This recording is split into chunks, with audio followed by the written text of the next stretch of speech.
dernière, l'Observatoire du Mont Mégantic a failli fermer. Heureusement, la population a réussi à faire reculer le gouvernement à la dernière minute. Mais le problème est plus profond. Depuis que les conservateurs ont coupé dans les programmes d'appui à la science, il est de plus en plus difficile de maintenir nos infrastructures de recherche.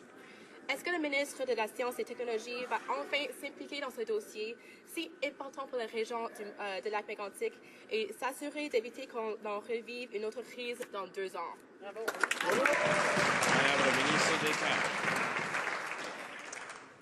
Monsieur le Président, on a fait des investissements records dans la science, la technologie et l'innovation. J'aimerais ajouter une chose, Monsieur le Président. Nous avons beaucoup de respect pour les victimes de Lac-Mégantic.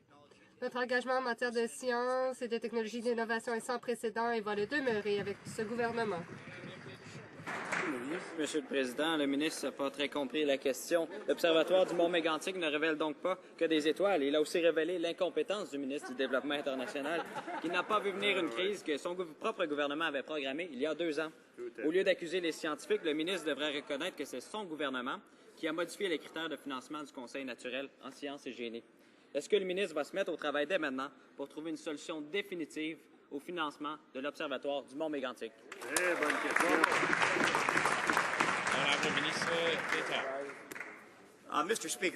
Monsieur le Président, relativement à l'Observatoire,